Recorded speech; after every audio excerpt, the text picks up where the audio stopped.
الحمدللہ وکفا وسلام علی عبادہ الذین اصطفیٰ اما بعد اعوذ باللہ من الشیطان الرجیم بسم اللہ الرحمن الرحیم ان الذین یحبون ان تشیع الفاحشة فی الذین آمنوا لهم عذاب علیم فی الدنیا والآخرہ وقال النبی صلی اللہ علیہ وسلم الحیاء شعبۃ من الایمان صدق اللہ و صدق رسولہ النبی الکریم۔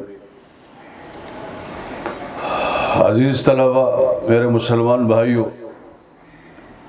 کئی صدی قبل ایک عیسائی راہب ویلنٹائن نے کسی خاتون سے منہ کالا کیا تو 14 فروری کو اس جرم کی پاداش میں بادشاہ وقت نے اسے قتل کروایا۔ بعد کے لوگوں نے اس کا دن منانا شروع کیا ویلنٹائن ڈے کے نام سے، اور اس میں بہت سارے خرافات اور رسمیں سامنے آئی۔ ایک یہ کہ اوباش لڑکے لڑکیوں کو سرخ گلاب پیش کرتے تھے، اور یہ سلسلہ بڑھتا گیا۔ ہمارے بعض نادان مسلمان بھی اس رسم میں پیچھے کسی سے نہیں ہٹے، انہوں نے بھی اس طرح اس دن کو یعنی 14 فروری کو لڑکیوں کو سرخ گلاب اور دیگر تحفے دینے شروع کر دیے، جس کی ہمیں اسلام نے قطعاً اجازت نہیں دی۔ اسلام نے ہمیں پابند کیا ہے کہ ہم غیروں کی مشابہت اختیار نہ کریں، لیکن جب ہمارے مسلمان بھائی عیسائیوں کی مشابہت اختیار کرتے ہیں اور اس دن کو مناتے ہیں اور لڑکیوں کو سرخ گلاب اور دیگر تحفے دیتے ہیں، یقیناً یہ ان کے ساتھ مشابہت ہے، ہمیں منع کیا گیا ہے۔ پیغمبر صلی اللہ علیہ وسلم فرماتے ہیں من تشبہ بقوم فہو منہم، آپ صلی اللہ علیہ وسلم فرماتے ہیں جو جس قوم کے ساتھ مشابہت اختیار کرتا ہے وہ اسی میں سے شمار کیا جائے گا۔ آج اگر مسلمان ویلنٹائن ڈے مناتا ہے اور اسی طرح جو ہے وہ سرخ گلاب اور دیگر تحفے لڑکیوں کو دیتا ہے تو قطعاً اس کی اجازت نہیں، یہ ان کے ساتھ مشابہت ہے، ہمیں اس چیز سے منع کیا گیا ہے۔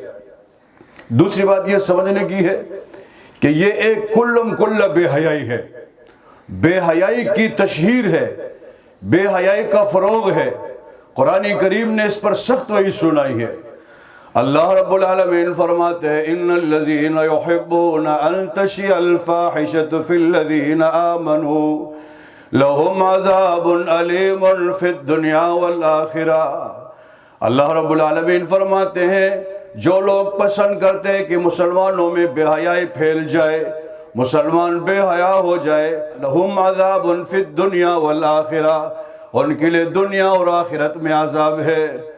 تو ہم کیوں عذاب کے مستحق بنیں کہ بے حیائی کو فروغ دے، بے حیائی کو ہم لوگ آگے لے جائے اور اس کی تشہیر ہم کریں؟ ہمیں سختی سے منع کیا گیا۔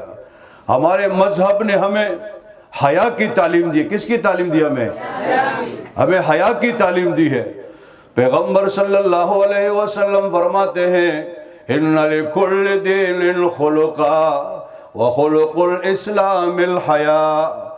آپ صلی اللہ علیہ وسلم فرماتے ہیں ہر دین کی ایک کوئی خصلت ہوتی ہے، کوئی نہ کوئی خصلت ہوتی ہے، مختلف ادیان گزرے ہیں۔ حضور علیہ السلام فرماتے ہیں اسلام کی خصلت حیا ہے۔ اسلام کی خصلت کیا ہے؟ حیا ہے۔ ہمیں حیا کی تعلیم دی ہے۔ ایک حدیث میں آپ صلی اللہ علیہ وسلم فرماتے ہیں الحیاء شعبۃ من الایمان۔ حضور صلی اللہ علیہ وسلم فرماتے ہیں حیا یعنی شرم، حیا یہ ایمان کی شاخوں میں سے ایک شاخ ہے، لہٰذا ہمیں ان آیات اور احادیث کو سامنے رکھ کر حیا اختیار کرنی چاہیے اور بے حیائی سے ہمیں بچنا چاہیے۔ تو جو لوگ 14 فروری کو ویلنٹائن ڈے مناتے ہیں، خاص کر مسلمان، ان کو یہ بات سمجھ میں آنی چاہیے کہ یہ غیروں کی رسم ہے اور غیروں کی رسم نہیں اپنانی چاہیے۔ یہ کل بے حیائی ہے، یہ فحاشی ہے، یہ اوریانی ہے، اس میں ہمیں ایسا نہیں ملانا چاہیے۔ میں آخر میں ایک بات اور عرض کر دوں، آج ہم ویلنٹائن ڈے کے خلاف باتیں کرتے ہیں، تقریریں کرتے ہیں، لوگوں کو نصیحتیں کرتے ہیں، منع کرتے ہیں اس دن کو نہ منائیں، لیکن ہمارے ملک کے پاکستان میں بھی بعض جگہوں پہ بعض موقعوں پہ کل بے حیائی کا ارتکاب ہوتا ہے۔ بے حیثیت مسلمان ہونے کے مجھ پر اور آپ سب پر لازم ہے، تمام مسلمانوں پر، کہ جہاں جہاں بے حیائی ہوتی ہے ہم ان کے خلاف آواز اٹھائیں۔